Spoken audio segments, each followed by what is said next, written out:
नमस्कार, आपके साथ मैं हूं आदित्य कुमार। दरअसल अनुराग के मामले में सबके जहन में एक सवाल रोजाना गूंजता है कि आखिरकार इस मसले पर क्या हो रहा है। क्या अनुराग के हत्यारों के घरों पर बुलडोजर चलेगा? यह सवाल आज भी सबके जहन में है और इसी सवाल के साथ आज अपनी रिपोर्ट में शुरू करूंगा। आप इस रिपोर्ट को स्किप मत करिएगा, पूरा देखिए, आपको समझ में आएगा कि अब आगे क्या होने वाला है।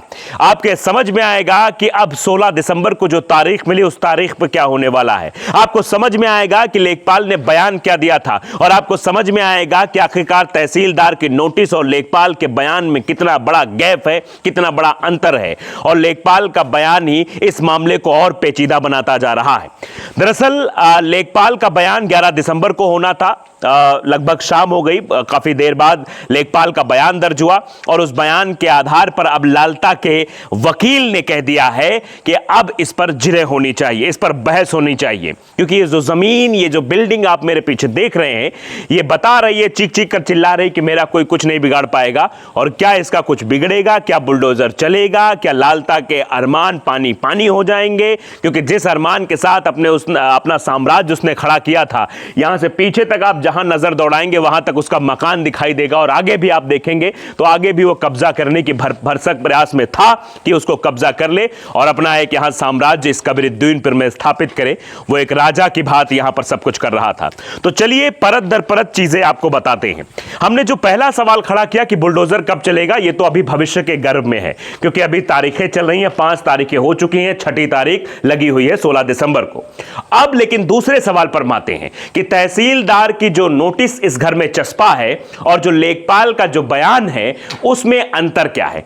तो इसको समझने के लिए सबसे पहले आपको तहसीलदार की चपकाई गई नोटिस पर ही चलना पड़ेगा और उस नोटिस को आपको ध्यान से देखना पड़ेगा, तभी आप इस मसले को पूरी तरह समझ पाएंगे। आप देखिए, इस नोटिस में लिखा हुआ है, ये 67(2) और 67(5) की नोटिस है जो न्यायालय सहायक कलेक्टर तहसीलदार जो है वहां से नोटिस आई। इसमें सीधे लिखा है किस भूखंड की बात हो रही है, भूखंड संख्या 932 का। इस 932 का की ग्राम कबरिद्दीनपुर, तहसील सदर, भूखंड का क्षेत्रफल 1.457 हेक्टेयर में से ये 0.057 हेक्टेयर। तो आप ये समझ सकते हैं, ये पूरा इसमें लिखा हुआ है, इसमें तारीख भी दी गई थी और समय भी दिया गया था कि 25/11/2024 को 10 बजे मेरे कक्ष संख्या फलाना में आकर आप अपना करिए। उसके बाद से लगातार अब तारीखें चल रही हैं। अब इसमें आप फिर गौर करिए, भूखंड संख्या 932 का, यानी जिस पर लालता यादव का ये मकान बना हुआ है वो भूखंड संख्या 932 का है। लेकिन अब जो रिपोर्ट लगाई गई है या फिर जो बयान दर्ज कराया गया है लेखपाल की तरफ से, वो लेखपाल का बयान ही अब संशय का विषय बन गया है। उस बयान पर जरा हम गौर करते हैं। दरअसल बयान में साफ कहा गया है कि 3 भूखंड हैं और तीनों भूखंडों पे अलग अलग चीजें बताई गई हैं। पहले भूखंड की अगर बात करें तो उसको बताया गया है कि यह बंजर जमीन है और तीसरे भूखंड को, एक मिनट देख, लेखपाल के बयान में साफ दर्ज है कि 932 का, 932 खा और 932 गा, ये 3 जमीनें हैं, जबकि चर्चा यहां पर 932 का की हो रही है। और जब 932 का के बारे में जो बयान लेखपाल के द्वारा दर्ज कराया गया है वो बताया गया है कि ये बंजर जमीन पर है। और 932 खा की जब बात आती है तो उसके बारे में यह साफ तौर पर कहा गया है लेखपाल के बयान में कि वो जो है 932 खा, जो कि लगभग 10.105 हेक्टेयर की है, वो आबादी खाते में है। और 932 गा की जो बात की जा रही है, 932 गा की जो जमीन है वो लालजी पुत्र श्रीराम के नाम श्रेणी में संक्रमणीय भूमिधर है। यानी 932 गा, 932 खा, 932 का, ये तीनों अभी बटे नहीं हैं, ये लेखपाल के बयान में कहा गया है। और इसी आधार पर लालता के वकील ने जिरह की बात कर दी है, बहस की बात कर दी है कि इस पर बहस होनी चाहिए। लेकिन ये समझ में मेरे भी नहीं आया, शायद आपके भी नहीं आएगा कि तहसीलदार द्वारा, मतलब तहसीलदार कोर्ट से जो ये नोटिस चस्पा है, ये सिर्फ 932 का की बात कर रही है। लेकिन यहां पर लेखपाल के बयान में साफ जाहिर है कि लेखपाल 3 भूखंड की बात कर रहे हैं और ये कह रहे हैं अभी ये बटा भी नहीं है।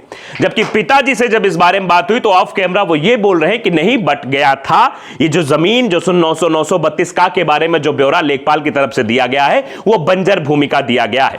अब सवाल कई हैं कि 16 दिसंबर को आखिरकार क्या होगा। क्या 16 दिसंबर को यह फैसला आ जाएगा कि अनुराग के हत्यारों लालता, रमेश और राजेश के घर पर बुलडोजर चल जाएगा, या फिर से एक नई तारीख दे दी जाएगी और फिर से यह मामला लटक जाएगा। उम्मीद लोग लगाए बैठे हैं। लोग ये सोच रहे हैं कि इस घर पर तो बुलडोजर चलना चाहिए क्योंकि अभी यहां पर कोई रह नहीं रहा है, और आगे भी क्योंकि लालता का यादव का घर है। ये आप पीछे जो देख सकते हो व्हाइट कलर में जो आपको दिखाई दे रहा है, ये लालता घर है। इसके पीछे तक आप जाएंगे तो यहां से लेकर यहां तक, जो मैंने पहले ही कहा कि साम्राज्य बनाने की ये जो पुरजोर कोशिश की जा रही थी लालता यादव के द्वारा, आप समझिए सड़क के उस पार भी घर, सड़क के इस पार भी घर, सड़क के आगे वाले पार में भी घर, मतलब हर जगह उसका ही साम्राज्य हो, और इसीलिए शायद वो दबाने की कोशिश करता था। आप देख लीजिए पुराना घर है, ये अनुराग का पुराना घर बताया जाता है। ये जो बना हुआ है इसमें फिलहाल कोई नहीं रहता क्योंकि आप इसकी हालत देखकर अंदाजा लगा सकते हो। उसके बगल में रहने के लिए थोड़ा सा ठौर ठिकाना बना रखा है। इतना बड़ा साम्राज्य होने के बावजूद भी जमीन की भूख लालता, राजेश, रमेश की कम नहीं हुई, और वो भूख ही थी जिसने अनुराग को लील लिया। वो भूख ही थी जिसने लगातार मुकदमे पर मुकदमे करते गए और लगातार अनुराग के परिवार को परेशान करते गए। फिलहाल 16 दिसंबर की तारीख, और 16 दिसंबर की तारीख का इंतजार जितना आपको है उतना हमें भी है, उतना इस देश की जनता को भी है, जो भी अनुराग की खबर पर अपडेट लेना चाहते हैं, जो जानना चाहते हैं कि आखिरकार कब अनुराग के हत्यारों के घरों पर बुलडोजर चलेगा, कब ये जो घर जो अपने आप में पूरे इस आसपास के इलाके के लोगों को चिढ़ाता है कि रोजाना बात होती है, रोजाना मीडिया आती है, बातचीत होती है। दिनेश चंद्र सिंह जो यहाँ के डीएम है वो भी कहते हैं कि हाँ कार्रवाई होगी, कार्रवाई होगी। उसके बाद भी कार्रवाई में इतना हीला हवाली, उसके बाद भी कार्रवाई में इतनी लेट लतीफी, ये साफ तौर पर बताती है कि मामला अभी भी फंसा हुआ है।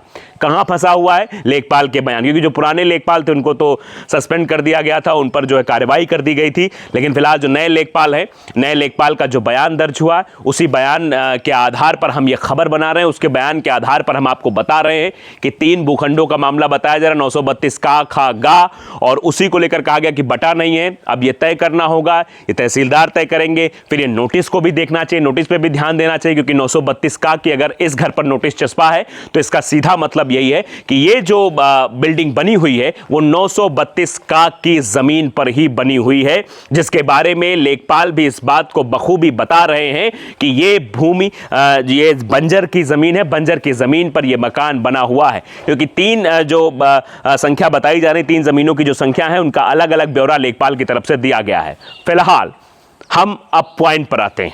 हमने जो सवाल शुरुआत में पूछा था कि बुलडोजर कब चलेगा, ये अभी पेशी होगी, उसके बाद तारीख होगी, क्योंकि ये जो पूरा मामला है वो स्टेट बनाम लालता चल रहा है। यानी अब सरकारी वकील इस पर जिरह करेंगे, बहस करेंगे, लालता के वकील इस पर बहस करेंगे, उसके बाद निर्धारण करेंगे कि होगा क्या। लेकिन जो सवाल हैं वो बहुत बड़े हैं कि आखिरकार ऐसे मसलों पर त्वरित एक्शन क्यों नहीं लिया जाता है। छोटी छोटी बातों पर बुलडोजर चल जाता है, छोटे छोटे क्राइम पर जो है इनकाउंटर हो जाता है, लेकिन अनुराग यादव की हत्या के बाद भी अभी तक इतनी बड़ी कार्रवाई क्यों नहीं की गई, इतनी बड़ी नज़ीर प्रस्तुत क्यों नहीं की गई कि आखिरकार दूसरा कोई ऐसी हिम्मत न कर सके किसी अनुराग की गला काटने से पहले। आप समझिए कि ये पूरा परिवार जो है वो किस कदर दुख में है, किस कदर भय में है, किस कदर वो ये देख रहा है, ये बिल्डिंग देख रहा है कि चलिए हमको कानून पे भरोसा है, हमको यहाँ के डीएम पर भरोसा है, हमको यहाँ के प्रशासन पर भरोसा है, हमको सरकार पर भरोसा है कि हाँ कभी ना कभी तो इस पर बुलडोजर चल जाएगा। लेकिन आप समझिए जिस ज़मीन के कारण विवाद हुआ, जिस बिल्डिंग के कारण विवाद हुआ, वो जमीन, वो बिल्डिंग जस की तस खड़ी हुई है, और जब तक वो खड़ी रहेगी तब तक मैं समझता हूं कि अनुराग की आत्मा को शांति भी नहीं मिलेगी। अनुराग की आत्मा यहीं इधर उधर कहीं भटक रही होगी, वो इंसाफ की गुहार लगा रही होगी, और इंसाफ में अगर लेट लतीफ़ी होगी तो वो आत्मा भी ये सोचेगी कि आखिरकार किस जगह मैंने जन्म ले लिया था, मेरा क्या कसूर था। ये आप खुद इसका अंदाजा लगाइए कि अनुराग का क्या दोष था। जमीन का विवाद था, हो सकता है कि जो हम आपको संख्या बता रहे हैं ये भी संख्या भी अनुराग को नहीं पता रही होगी कि 932 का, खा, गा क्या होता है, भूमिधर बंजर क्या होता है, क्या होती है किसी की जमीन, कैसे बंटवारा होता है, कैसे क्या होता है, ये सब भी अनुराग को शायद नहीं पता रहा होगा। वो लड़का जो जमीन के मामले में, जमीनी विवाद में, जो जमीनी विवाद की भेंट चढ़ गया, वो अपने आप में बताने के लिए काफ़ी है कि आखिरकार ऐसे मामलों पर एक्शन क्यों नहीं लिया जा रहा है। ज़मीनी विवाद इतने ज़्यादा बढ़ते जा रहे हैं कि लोग एक दूसरे को मारने के लिए आतुर हैं, लेकिन फिर भी वो मामले कोर्ट में लंबित रह जाते हैं।